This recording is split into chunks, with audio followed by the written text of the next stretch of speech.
Ed, we hear you have a new product coming out soon. What can you shed a little light on that?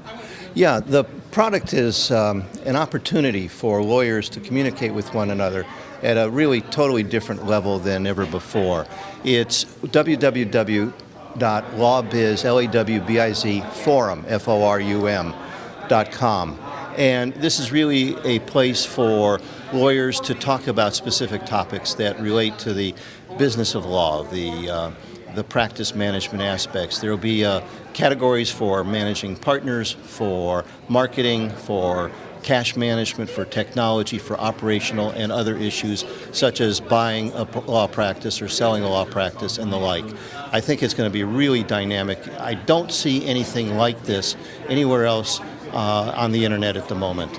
There will be opportunities to talk about specific categories. There are listservs, for example, that are out there now, but nothing quite like this. So what's your ultimate goal here? I mean, what are you trying to do for the legal community with this? To provide an opportunity for lawyers to help one another in a way that they haven't done before. In addition to that, all the intellectual capital that I've created over the last 20 years will be available at this site. I have written more books and more articles about managing law practice. I have conducted more audio, talking about audio and video right now, more audio and video products than just about anybody else that I know about. And all of that will be available at this site as well. Now, switching gears a little bit, I know that you joined Twitter fairly recently, correct? Correct. And how are you liking it? I mean, what do you see as the value of Twitter? I know a lot of lawyers are starting to come to it. Some are a bit more skeptical. Are you enjoying it? I am enjoying it. It's an interesting media, or medium rather, and I'm not quite sure what to make of it. I mean, I heard just today from Kevin, as a matter of fact, that there is a potential offer, if not an actual offer, I haven't been able to verify it myself, that Google wants to buy Twitter for $1 billion. And that's an incredible number. Kevin said that, well, maybe it'll go for $3 billion.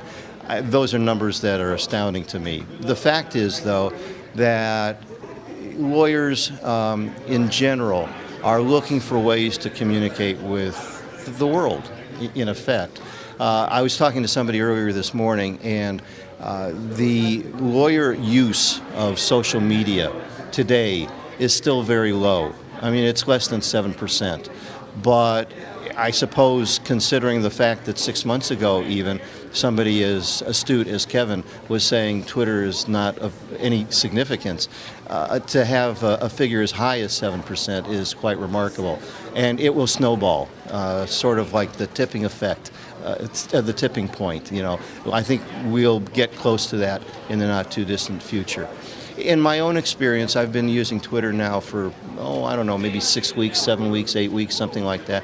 I can tell you that while that hasn't led to any client work specifically that I'm aware of, a lot more people know about me than did before. And in effect, I have received 2 speaking engagements 48 hours after I started Twitter.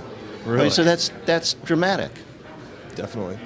Well, that's great. That's great. Do you just out of curiosity, do you use your real name on Twitter, or do you use a pseudonym? Well, I have 2 brands that are of preeminence. One is my own name, Ed Pohl, and the other is LawBiz, L-A-W-B-I-Z. And I choose not to use the social media for personal chit-chat. I use it for business purposes, and so the name I use on Twitter and elsewhere, for that matter, is LawBiz. So I may mix it between LawBiz and Ed Pohl, but it is for business purposes. It is talking about practice management issues, not other things of a personal nature. Not what you had for dinner or That's what right. your cat's That's doing? right. Absolutely. Nobody wants to know what I had for dinner. Well, thanks a lot for your time, Ed. We greatly appreciate it. Thank you. Have an excellent rest of TechShow.